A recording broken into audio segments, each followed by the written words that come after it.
السلام عليكم ورحمة الله وبركاته. بسم الله الرحمن الرحيم، والصلاة والسلام على أشرف المرسلين سيدنا محمد وعلى آله وصحبه وسلم أجمعين. حبايبي يا رب تكونوا بخير. النهاردة فيديو جميل جدا. قشور الليمون دي كنز في بيتك، اوعي ترميها حبيبتي، هتستفيدي منها جامد، هتستفيدي جدا جدا. هيبقى معاكي القشر بتاع الليمون بعد ما تعصري الليمون، ودلوقتي الموسم بتاعه ومتوفر كتير قوي.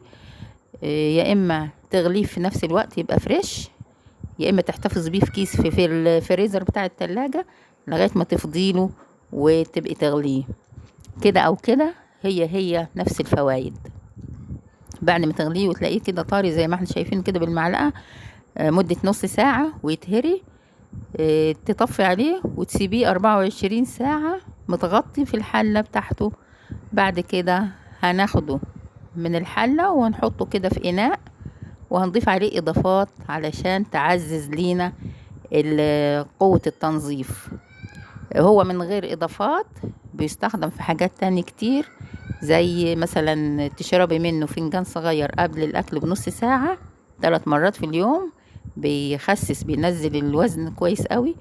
وممكن تضيفي له خل وبيشيل القشرة بتاعت الشعر، وتغسلي به الطيور وكده، حلو قوي. فاحنا دلوقتي بنضيف ايه؟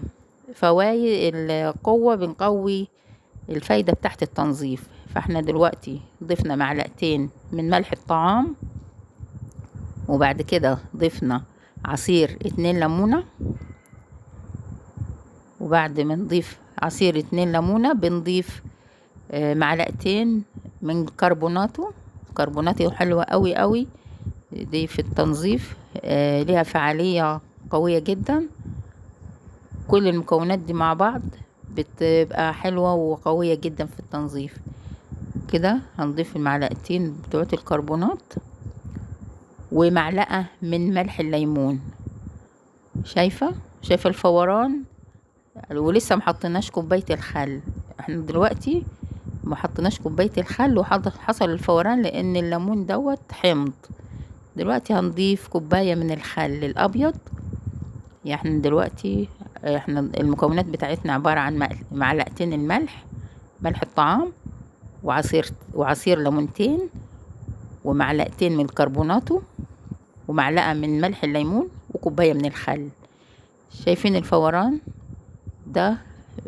في قوه التنظيف. هتشوفي بنفسك يا حبيبتي، هينظف معاكي كل الحاجات اللي اقولك عليها. هينظف معاكي السيراميك، هينظف معاكي الاستانلس، هينظف معاكي البقع الصعبة. تحطي منه كوباية في الغسالة يزهزهلك الغسيل الابيض. تحطي منه ينظف البوتاجاز، سواء سطح البوتاجاز او فرن البوتاجاز. ينظف التلاجة، بينظف كل حاجة في البيت. يعني ليه قوة تنظيف كل حاجة في البيت، وبيعطر الجو وبيعطر البيت.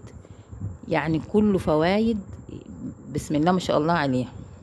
بعد كده بعد ما يهدى خالص من الفوران احنا بنصفيه علشان ما يعكس معانا في البخاخ. بعد كده بتجيبي البخاخ بتاعك، بيبقى نظيف، وبتعبيه بالقمع، وبيبقى عندك احلى منظف لكل حاجة في بيتك. البقع الصعبة، البقع البسيطة، كل حاجة بينظفها معاكي. كنز يعني بصراحة. يعني اللي بيرمي قشر الليمون غلطان جدا، يعني بيبقى أذنب. فالمفروض يعني كنز دوت نحافظ عليه. بتحتفظي بيه عندك في التلاجة. كل ما تكوني عايزة تنظفي حاجة أو تعطري الجو تستخدميه، بيبقى معاكي بسم الله ما شاء الله منظف قوي جدا، وبتعتبر ببلاش. ما تعبتيش في اي حاجة. كل المكونات اللي حطيناها دي لا تذكر، مش هتكلفك اي حاجة حبيبتي. اتمنى ان الوصفة تكون عجبتكم وتجربوها. ولو عجبتكم الوصفة يا حبايبي ما تنسونيش في اللايك والشير وسبسكرايب وتفعيل زر الجرس. واستودعكم الله الذي لا تضيع ودائعه. والسلام عليكم ورحمة الله وبركاته.